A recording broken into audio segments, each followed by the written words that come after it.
Hello everyone, welcome to Java tutorials. In today's class we are going to discuss the concept Java numbers classes and Java character. Java number class. Normally we work with numbers. We use primitive data types such as byte, int, long, double and etc. For example, int I equals 5000, float GPA equals 13.65. A double mask equals 0xAF. However, in development, we come across situations where we need to use objects instead of primitive data types. In order to achieve this, Java provides wrapper classes.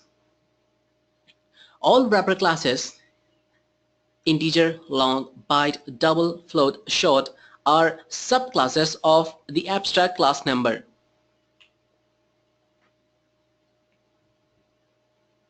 As we can see, the abstract class is number in the picture. The object of wrapper class contains or wraps its respective primitive data type.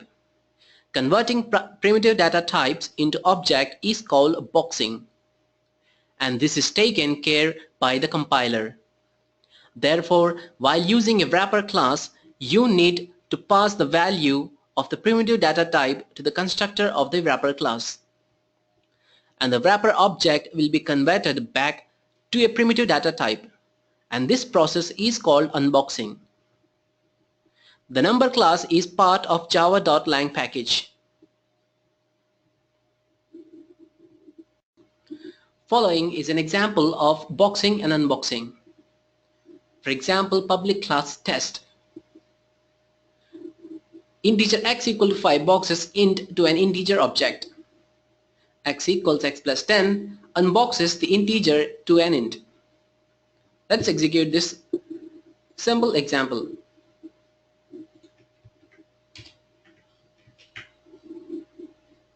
Click on compile and execute.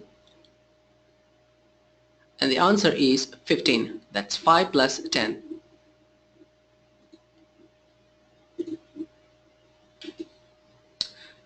Number methods. Following is the list of instance methods that all the subclasses of the number class implements. XXX value converts the value of this number object to XXX data type and returns it. Compare to. Compare this number object to the argument. Equals determines whether this number object is equal to argument. Value of returns an integer object holding the value of the specified primitive. To string returns a string object representing the value of a specified int or integer. ParseInt. This object is used to get the primitive data type of a certain string. ABS returns the absolute value of the argument. Ceil returns the smallest integer that is greater than or equal to the argument, returned as a double. Floor returns the largest integer that is less than or equal to the argument, returned as a double.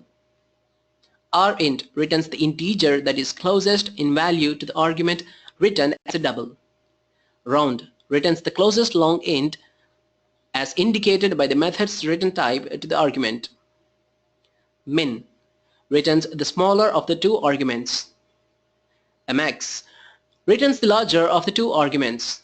EXP returns the base of the natural logarithms e to the power of argument.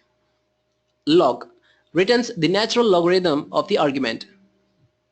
POW returns the value of the first argument raised to the power of the second argument.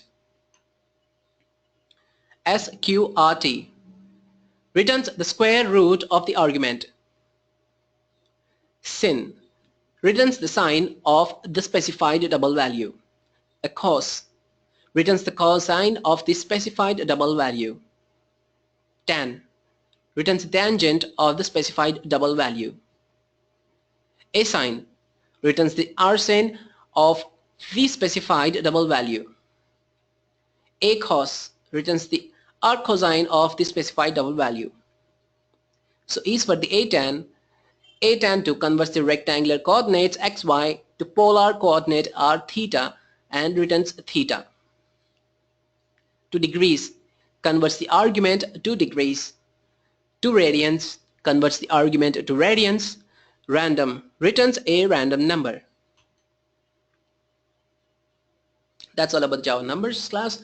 Now let's see Java character.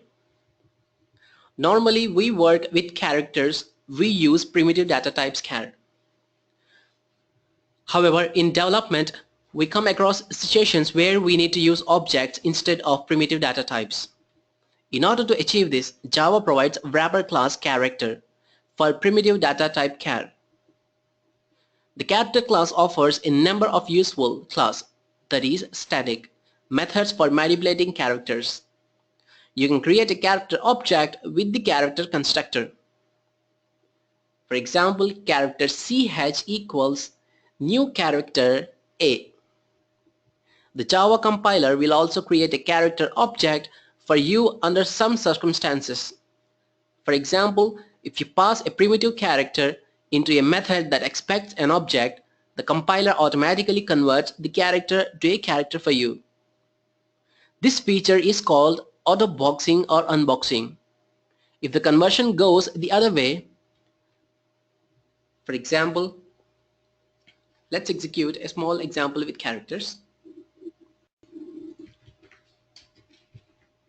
As you can see, character ch equals a, and Unicode for uppercase, an array of characters char array a, b, c, d, e.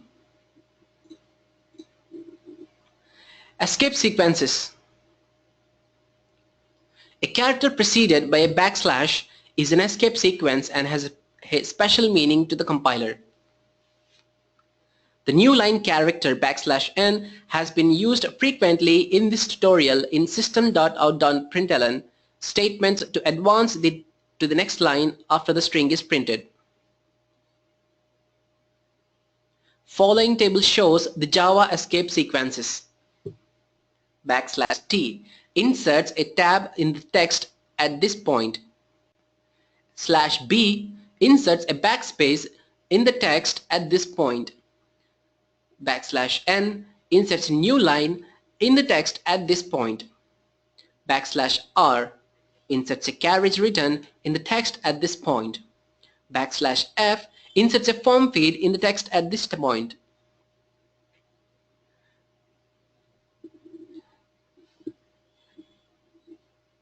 And so is for single quotes, double quotes, and backslash.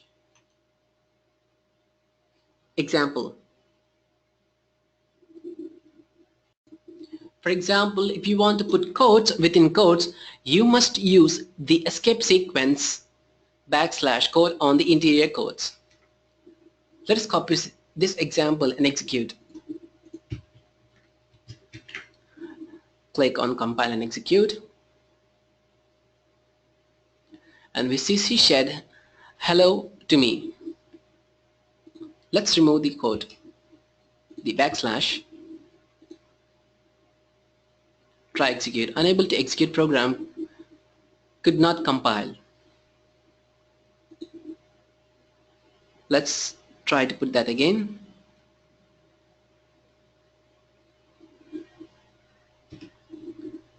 Try execute again. And it executes. So if you would like to use quotes within quotes, you need to use a \/ with the quote.